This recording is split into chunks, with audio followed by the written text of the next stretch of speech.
Assalamualaikum, Football United ringan amatiran ala gua. Oke, kali ini gua mau news update. Ada beberapa berita terkait dengan beberapa pemain yang tentu saja berhubungan dengan Manchester United. Ada Frankie De Jong, ada Benjamin Sesko, dan lain-lain. Langsung aja gua mulai dari Frankie De Jong. By the way, ini kalau ada yang bosen langsung di skip aja nggak apa-apa ya. Tapi kalau yang ingin tahu kabarnya apa, bisa stay. Menurut Andy Mitten, editor dari United We Stand, ini mengatakan kalau Frankie De Jong ini tahu kalau Manchester United dan Chelsea ini berminat dengan Frankie De Jong ya. Dan kabarnya dia ini sudah memberitahu paling tidak 2 orang kalau dia akan lebih memilih Chelsea dan London daripada United dan Manchester ini. Menarik tentunya. Tapi yang jelas sampai dengan saat ini belum ada penawaran resmi dari Chelsea, belum juga ada perubahan dari pihak Frankie De Jong.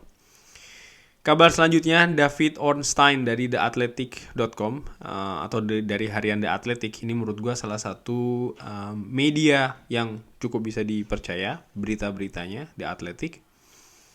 Ini mengatakan kalau Barcelona ini mengatakan ke Frankie De Jong di tanggal 15 Juli mereka punya bukti dari kegiatan kriminal terkait dengan kontraknya ya dari pihak manajemen yang lama. Dan ini diharapkan atau ya rencana Barcelona adalah akan meminta dia untuk membatalkan perjanjian kontrak tersebut. Artinya yang tadi dibilang ada kegiatan kriminal itu tadi ya dari pengurus sebelumnya, dan untuk mengganti dengan kontrak sebelumnya. Artinya sebelum kontrak baru ditandatangani, di mana kabarnya tentang kenaikan gaji itu tidak seperti di kontrak baru ini begitu ya. Ini merupakan lagi-lagi bumbu dari situasi dari Frankie De Jong, kebuntuan yang ada di proses Frankie De Jong. Tentu saja dari Fabrizio Romano mengabarkan masih tetap sama antara Manchester United dan Barcelona, masih tetap valid dealnya 85 juta. Hanya dari pihak Frankie De Jong ini masih ingin stay di Barcelona, tapi dia menolak untuk menurunkan gajinya. Dikabarkan juga oleh Fabrizio Romano dan Jamie Jackson kalau Erik ten Hag ini masih berharap untuk bisa mendatangkan target utamanya, pemain tengah target utamanya Frankie De Jong. Walaupun ada kabar yang bermacam-macam dari Barcelona. Artinya banyak sekali kan statement keadaan bagaimana dari Frankie De Jong yang bermacam-macam, tapi dikabarkan Erik ten Hag masih tetap berharap untuk bisa mendatangkan Frankie De Jong ya.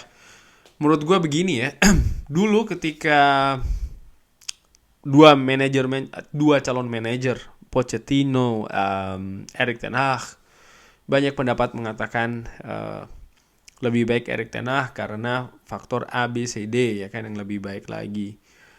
Lalu ketika Erik ten Hag jadi, ya kita harus percaya sang manajer, kita harus dukung sang manajer, kita harus backup sang manajer. In Erik ten Hag, we should trust, kita harus percaya. Dan sekarang terkait dengan Frankie De Jong ini, Erik ten Hag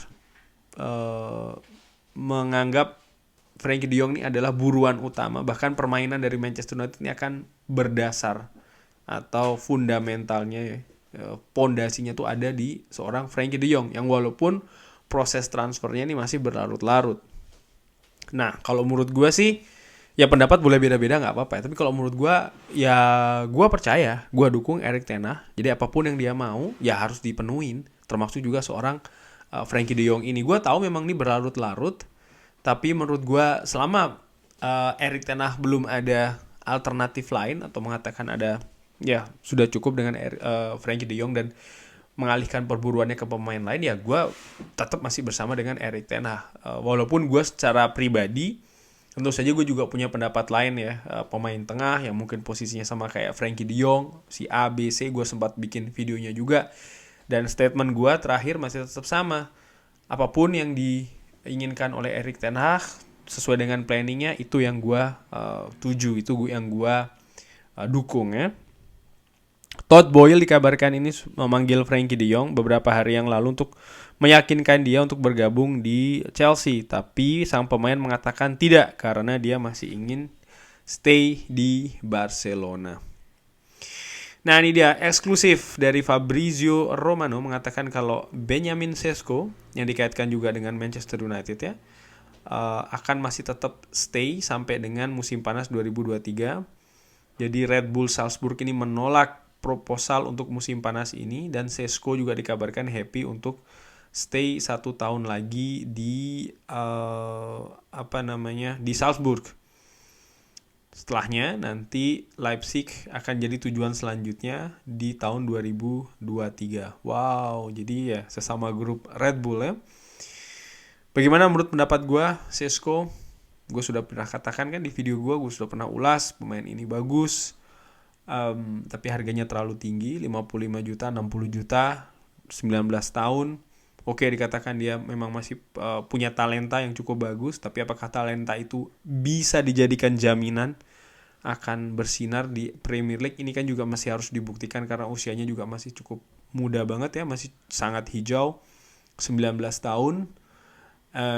Kalau 19 tahun seharga 60 juta datang ke Manchester United dengan sekarang ada Anthony Martial, dengan ada Cristiano Ronaldo, dia mau ada ditempatkan di mana? Hanya sebagai cadangan, hanya sebagai backup, harga 55 juta, 60 juta. Menurut gue nih, dengan amatiran ala gue ya, sekali lagi ini pendapat pribadi gue ya, kurang tepat. Apalagi dia masih pemain muda, butuh jam terbang tinggi. Nah, ini juga ya harus jadi pertimbangan dari Manchester United yang walaupun tetap berminat dan bahkan sudah mengajukan proposal kabarnya, namun ya akhirnya sang pemain sudah membuat keputusan menurut Fabrizio Romano untuk stay di Salzburg, untuk tahun depan akan ke Leipzig. Ini cukup menarik, ada kabar dari Fabrizio Romano tentang Memphis Depay dan Pierre Aubameyang, dikabarkan salah satunya akan meninggalkan Barcelona musim panas ini. Memphis Depay bahkan sedang bernegosiasi untuk bisa jadi free agency dari Barcelona ya. Dikabarkan Memphis akan hanya bergabung dengan klub top, dan dikabarkan Juventus ini termasuk yang tertarik untuk mendatangkan Memphis Depay. Manchester United tidak ada ya by the way. Apakah setuju, tertarik? Gue pernah bahas juga di konten gue, cuman ya tentang hal ini, bagaimana menurut teman-teman? Haruskah kita turun gelanggang untuk ikut persaingan mendapatkan Memphis Depay yang tentu saja pernah bermain di Manchester United namun tidak cukup berhasil? Jose Mourinho pada saat itu mengatakan Memphis Depay masih terlalu muda, masih terlalu hijau, belum cukup pengalaman, belum dewasa. Memphis Depay bahkan sempat beberapa waktu yang lalu, kalau tidak salah ya, gue lupa, mengatakan kalau dia sekarang ada di Manchester United situasinya berbeda, dia sudah lebih matang lagi, sudah lebih dewasa lagi. Apakah tepat kalau Manchester United turun untuk ikut perebutan ya? Silahkan drop di kolom komen. Kabar selanjutnya, Guido Rodriguez ini juga dihubungkan dengan Manchester United. Harganya dikabarkan 20 juta. Pemain yang sekarang ini berada di Real Betis. Dikabarkan Manchester United sudah melakukan kontak nih untuk mendapatkan Guido Rodriguez. Apakah pemain ini cocok? Kalau gua ngelihat dari heatmaps-nya, dia lebih banyak bermain sebagai gelandang bertahan murni ini nampaknya ya, dengan heatmaps lebih ke belakang, bahkan di daerah sebelah kanan. Nah, kemarin di pertandingan menghadapi Brighton, posisi tersebut lebih diisi oleh seorang Scott McTominay.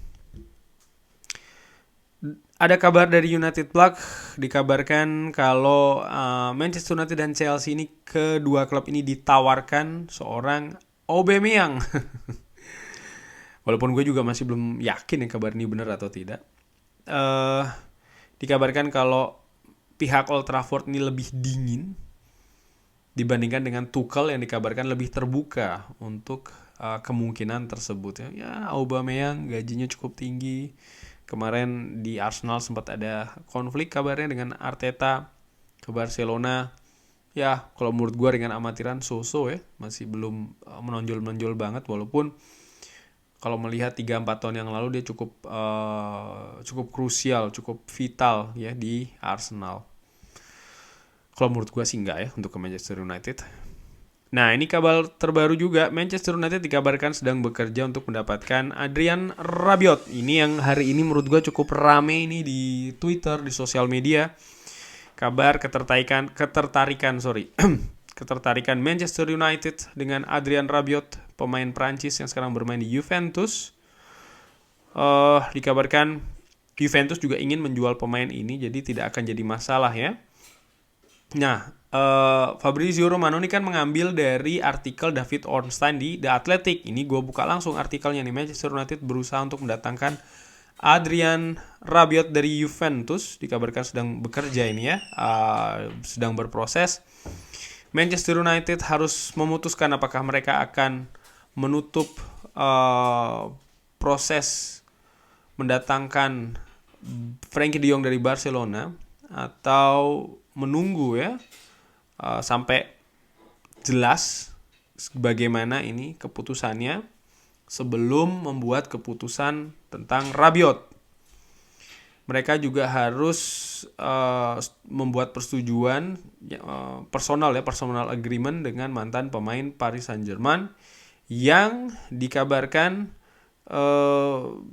dinilai oleh Manchester United sebagai kandidat tapi dengan posisi yang lebih tinggi. Nah, ini menarik. Pihak Manchester United tentunya juga ada Erik ten Hag di sana kan. Nah, ini menurut gue juga menarik ya. Adrian Rabiot dikabarkan ini adalah target utama dari Manchester United di central midfield. Mendapatkan Adrian Rabiot dikabarkan ini bukan keputusan yang tiba-tiba karena hasil kemarin menghadapi Brighton, tapi ini sudah dipertimbangkan dengan cukup lama ya. Jadi ada waktu untuk mempertimbangkan Adrian Rabiot ini. Lagi-lagi kabar ini cukup menarik, bukan karena hasil Brighton kemarin, tapi sudah cukup lama ini dipertimbangkan oleh Manchester United. Gue lihat heatmaps dari Adrian Rabiot bermain lebih banyak di kiri, daerah gelandang. Ya, pemain yang menurut gue di PSG beberapa tahun yang lalu sebelum ke Juventus cukup oke di Ligue 1, tapi setelah pindah ke Juventus agak drop penampilannya. Ya mungkin akan gue bikin konten tersendiri nanti bagaimana pendapat gue tentang Adrian Rabiot dan juga Arnautovic. Oke, kabar selanjutnya dari Football Daily. Manchester United dikabarkan cukup percaya diri untuk mendatangkan striker Bologna Marko Arnautovic. Ya, nanti di video selanjutnya deh gue ngobrol ringan tentang dua pemain ini ya, bagaimana menurut gue. Dari Gianluca Di Marzio dikabarkan Manchester United akan meningkatkan lagi tawaran untuk Bologna untuk mendapatkan Marko Arnautovic beberapa hari ke depan. Dikabarkan juga kalau tentang Marko Arnautovic ini Ten Hag menginginkan dia 100%. Karena itulah Manchester United akan meningkatkan lagi tawarannya. Arnautovic juga ingin proses ini selesai. Mereka tahu satu sama lain ketika mereka bekerja sama di Enschede, di Twente Enschede. Sudah gue bahas di konten gue sebelumnya. Manchester United juga dikabarkan ini sekali lagi ya, tujuannya untuk mendatangkan Arnautovic ini sebagai backup Cristiano Ronaldo, bukan sebagai pengganti dari Cristiano Ronaldo. Terakhir ini gue ada kabar terbaru dari Fabrizio Romano terkait dengan Marko Arnautovic. Dikabarkan Marco Di Vaio, direktur dari Bologna, mengatakan Manchester United terhadap Arnautovic, kita sangat bangga ya dengan ketertarikan Manchester United untuk Marco, tapi kita tidak punya planning untuk menjual Marko Arnautovic. Kita ingin menahan dia di Bologna, seperti yang presiden katakan, dia adalah kunci yang sangat penting bagi proyek kita. Oleh karena itulah tidak ada harga ya, price tag untuk seorang Marko Arnautovic. Ini menurut gue ada dua terkait dengan Arnautovic yang dikatakan oleh Marco Di Vaio. Seperti biasa ya, nomor satu ya memang itu adanya, Bologna ingin menahan sang pemain karena dianggap merupakan pemain kunci. Atau kedua, ya ini cara mereka untuk bisa menaikkan lagi harga dari Marko Arnautovic. Jadi dari Marko Arnautovic, dari Marko Arnautovic, betul. Wah sorry, gue agak beribet. Jadi ya ada dua itu, memang betul mereka ingin menahan atau mereka ingin supaya harganya lebih tinggi lagi. Sekian news update kali ini terhadap berita-berita itu. Di video selanjutnya gue akan kasih tanggapan gue khusus untuk kabar Manchester United yang mengincar Marko Arnautovic dan juga Adrian Rabiot. Terima kasih sudah menyaksikan. Jangan lupa like, share, dan juga subscribe. Wassalamualaikum warahmatullahi wabarakatuh.